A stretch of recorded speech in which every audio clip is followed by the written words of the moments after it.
Seu pai ou sua mãe. Se não é seu irmão, então é seu filho. Se não é seu filho, é seu chefe.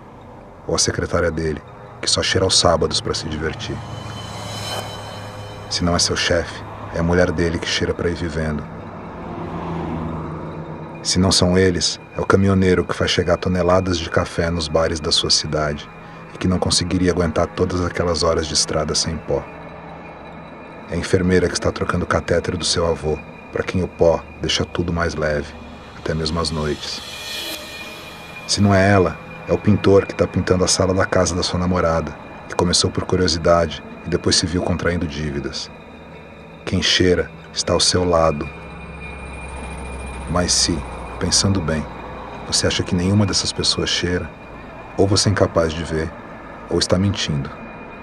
Ou simplesmente, quem cheira é você.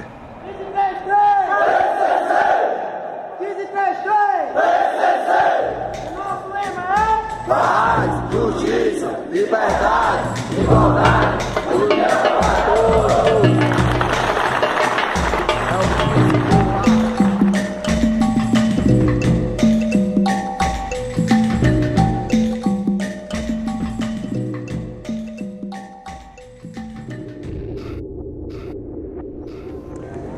Para um tijolo de cloridrato de cocaína, ele sai da região produtora, na Bolívia, a $800 o quilo.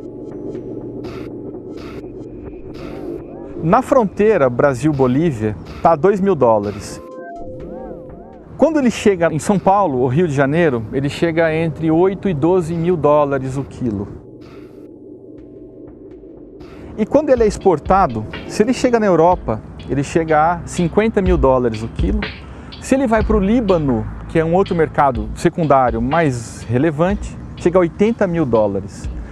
Que outra mercadoria no mundo que vale $800 o quilo na origem e $80.000 no destino final?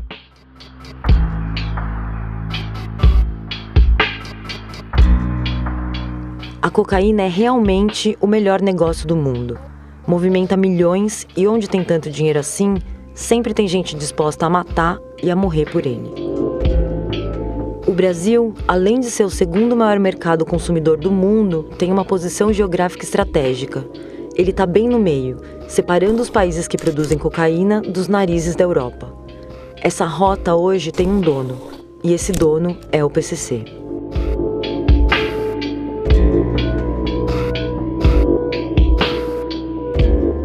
E nessa série de documentários a gente vai tentar entender como um grupo de 8 presos se transformou numa facção com 33 mil membros que controla boa parte dos presídios e das quebradas do Brasil, dominou o tráfico para a Europa e está a um passo de se transformar numa máfia, algo que até então a gente só via na TV e no cinema. Se Deus é por nós, quem será contra nós? Se Deus é por nós, quem será contra nós? Um por todos, dois por um. Um por todos, dois por um. Fui 8 vezes para a FEBEM.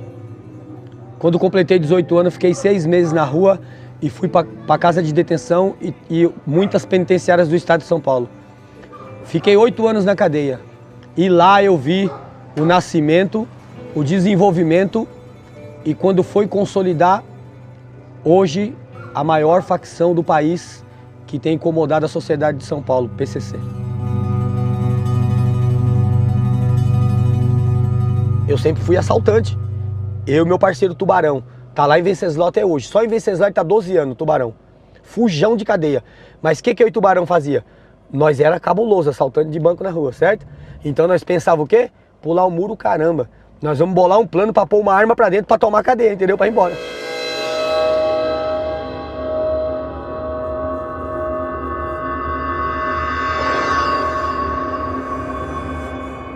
Estive aqui, nesse local onde nós estamos agora, durante muitos anos.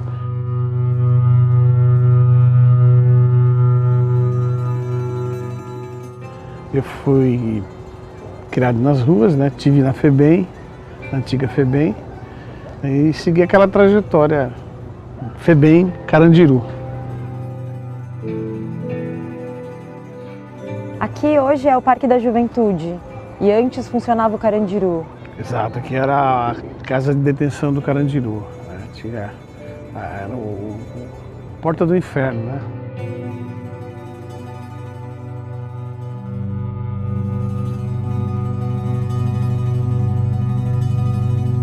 Você viu muita gente sendo morta aqui? Muito. Muita gente sendo assassinada aqui.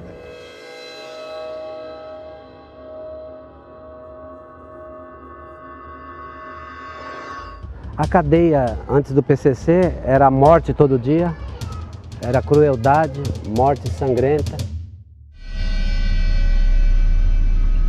Eu sou um zero na cozinha, viu? Mas sabe cozinhar? Não, nada, não sei nem fritar ovo. E você recebe bem a alcunha de um dos melhores repórteres policiais do Brasil? Eu não sei se eu concordo com isso. Mas a gente pode dizer que você foi o primeiro repórter a falar sobre o PCC? Sem dúvida, com certeza, isso sim. Como isso aconteceu? Fazendo várias reportagens na casa de detenção, que era um período muito turbulento. Eu conheci algumas mulheres de preso e como fonte jornalisticamente, e aí eu fui descobrindo que no sistema prisional ele estava bem organizado, um movimento. E dá pra dizer que você viu o nascimento de facções aqui dentro como o PCC? Bom, com certeza. Aqui era a Serpente Negra que dominava, né, antes. O PCC é filho da Serpente, né?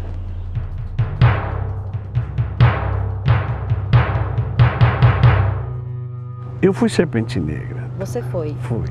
A Serpente Negra era todos aqueles que pensavam, você entendeu? Era uma proposta de melhoria, de reivindicação. Olha, não tem médico, não tem remédio. Porque o Estado não cumpria o papel dele, era o primeiro a descumprir a lei de execução penal.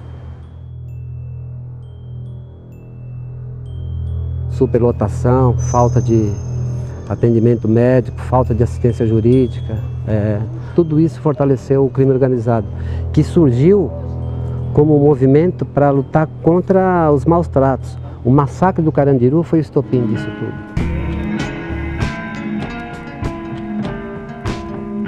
Todas as forças policiais de São Paulo vieram matar aqui dentro.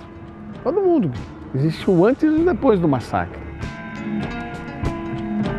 Como você sobreviveu ao massacre? Eu sobrevivi me fingindo de morto. Eu fui baleado, né? E me fingi de morto. Porque virou um rio de sangue isso aí.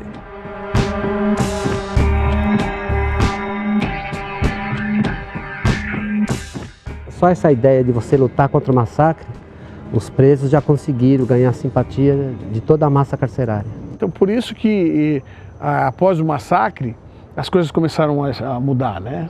Hoje em dia tem as cadeias de Venceslau tida como castigo, como tranca, para jogar os tranqueiras. Na minha época, vamos colocar os lixos, os tranqueiras.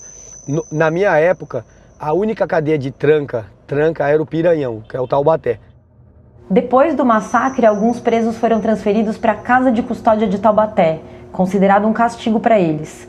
Um desses presos era José Márcio Felício, conhecido como Geleião. Nós tentamos entrevistá-lo, mas a justiça não permitiu. Geleião então nos mandou uma carta, onde ele conta com detalhes como o PCC nasceu. Em 1993 eu estava preso na Casa de Custódia de Taubaté, o famoso Piranhão. Um lugar horrível e massacrante. Eu estava disposto a mudar o sistema. No Piranhão havia entre nós os presos da capital e os do interior. O diretor autorizou que a gente criasse um campeonato de futebol. Uma chance de pegar aqueles caras. Dei o nome do nosso time de PCC, primeiro comando da capital. Mas não deu certo porque eles não jogavam com nós. Jogavam em outra galeria. Então eu tive uma ideia. Colocamos outros sentenciados para sair em nosso lugar. Ficamos esperando para sair com a turma da galeria de baixo. Os caras que a gente queria pegar. E aí chegou o dia. Quarta-feira, 13h, 31 de agosto de 1993. Saímos para o pátio. O primeiro sou eu. O segundo, Misael. Da Fé, Bicho Feio, Dudu, Cezinha, Zé Cachorro e Esquisito. Depois soltaram Severo e Garcia, os chefes da turma de baixo. Quando eles viram nós, os outros não entraram. Assim que Severo e Garcia entraram no pátio, nós ficamos em posição. E aí começou a matança. Com um soco, eu estourei a cabeça do Garcia. Colocaram linhas no pescoço do Severo e me enforcaram no meio do pátio. Quando tudo acabou, chamei todos no meio da quadra e ali, com as mãos sujas de sangue, falei: aqui, neste momento, está fundado o PCC, primeiro comando da capital. Vamos combater os corruptos e os opressores do sistema prisional. Da casa de detenção, o Tubarão foi de bonde primeiro que eu, e eu fui para Bernardes. Quando eu cheguei em Bernardes, eu lembro como se fosse hoje assim, ó, eu fazendo física, eu era magrelinho, pulando corda na cela, no meu RO para não ficar no marasmo. Aí o Geleão falou assim, ó, aqui é o seguinte, a cadeia é nossa. Aqui nós trata ladrão como ladrão, bunda mole como bunda mole. Aqui é o PCC. Quem não é a favor é contra. Mas aí com essa transformação, com essa mutação dos grupos para facções, a vida dos presos era afetada por isso? Diretamente. O número de mortes, ano a ano, foi decrescendo, né? Antes não, antes esse cara tinha uma treta, já saía metendo na faca e acabou. Questão de violência sexual, questão de matança, né? Diminuiu. Acabou, todo mundo tira a cadeia no mesmo nível de equidade, de igualdade, entendeu? Eu tava na visita, eu tava com a minha mãe andando no pátio e meu irmão tava assim. E quando eu vi, ele tava perto do Geleão. O Geleão, ó, eu nunca vi isso. Ele era o único cara que eu vi fazer física. Ele colocava 2 caras nas costas dele, um de costa pro outro assim, ó. E ele ficava fazendo flexão assim, conversando. A voz do Geleão assim, ó. Você é irmão do Cascão? Cascão é forgado, hein? Falou, Cascão é forgado. Aí meu irmão falou assim, ó. Que falou pra ele assim, ele é forgado? Você resolve com ele aí dia de semana. Eu fui em Taubaté para tentar entrevistar o diretor. E quem que era o diretor? José Ismael Pedrosa, o mesmo do massacre do Carandiru. Ele era o diretor da Casa de Custódia de Taubaté. E eles nutriam um ódio muito grande do Pedrosa, tanto que depois que ele se aposentou, ele foi executado a mando da quadrilha. Segundo a polícia, ele foi perseguido por 3 carros. Tentou escapar dando ré. Ele foi executado com 10 tiros. O que diz o Estatuto? Por que eles vieram? Tem 2 artigos. O primeiro, vieram para vingar os mortos do massacre do Carandiru. O PCC é resultado do direto do massacre do Carandiru. Segundo, vieram para mostrar que o inimigo é o Estado. E que o inimigo não é o outro preso, é o Estado. Então o PCC ele sabe crescer no pós-Carandiru, né? Nesse divisor de águas político e que deu para eles um discurso muito importante, né? Para dominar o crime e apavorar o sistema, o PCC teve que mostrar muita força nos primeiros anos. Para isso, eles usaram muita violência dentro dos presídios, aniquilando grupos rivais e também fora da cadeia, matando juízes, promotores e agentes penitenciários. Historicamente, São Paulo nunca tinha tido um juiz morto assim. Então isso foi um tranco para o crime e para nós, sociedade.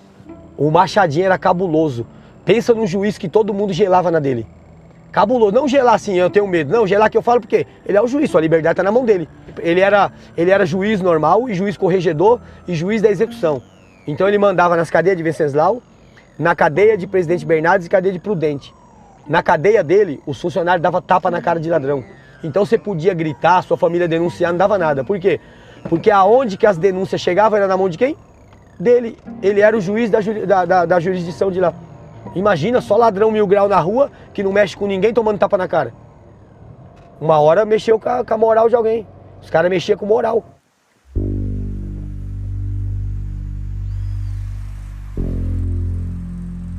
Então, na medida em que mata, por exemplo, um juiz de direito, Machado Dias, todo o Poder Judiciário, o Ministério Público ficou amedrontado com essa morte. Desde 2006 eu atuo especificamente à frente de núcleo de combate ao crime organizado, ao GAECO, aqui de Presidente Prudente. Depois de alguns processos que eu presidi, houve uma série de ameaças gravíssimas, né, envolvendo a minha segurança pessoal. Então tudo isso realmente causou e tem causado um transtorno familiar e pessoal muito grande. me lembro que no começo do PCC, nos anos 90, todos os secretários de segurança de São Paulo na época negavam a existência do PCC, diziam que aquilo era uma ficção, era fantasia de jornalista, não existe PCC. Né? Não se combateu o PCC como se devia ter combatido quando ele era pequeno ainda, ele era incipiente no sistema carcerário paulista. O PCC é um sentimento. E antes de ser uma facção, de ser um movimento político partidário contra o Estado Democrático de Direito, ele é um sentimento de ser humano. E eles não combateram por quê? Porque sentimento é igual a palavra, ela não volta vazia. Depois que você solta ela, alguém vai se identificar. Por que todas as facções criminosas, nenhuma nasceu na rua? Eu não conheço nenhuma que nasceu na rua. Todas nasceram dentro do presídio e o preso está sob a tutela de quem? Do Estado. O PCC começa em 93 com 6 prisioneiros. E o PCC hoje tem 33 mil afiliados, de 6 para 33 mil, sendo que só em São Paulo tem 8 mil. E quando teve a primeira mega rebelião, 29 penitenciários de São Paulo, fora as delegacias e cadeias públicas, aí eles não tinham como assumir, porque aí as imagens das TV mostraram as faixas, PCC, não sei o quê. Aí o mundo viu, não foi o Josmar, não foi a Fátima Souza. O PCC mostrou a cara na mega rebelião de 2001, mas o pior ainda estava por vir. Em maio de 2006, o Partido do Crime declarou guerra e bateu de frente com a polícia. A cidade de São Paulo nunca mais foi a mesma depois disso. Não adianta ocultar, nem tentar oprimir. Nós tem gente espalhada em todo canto por aí. Assim, se liga aí, você que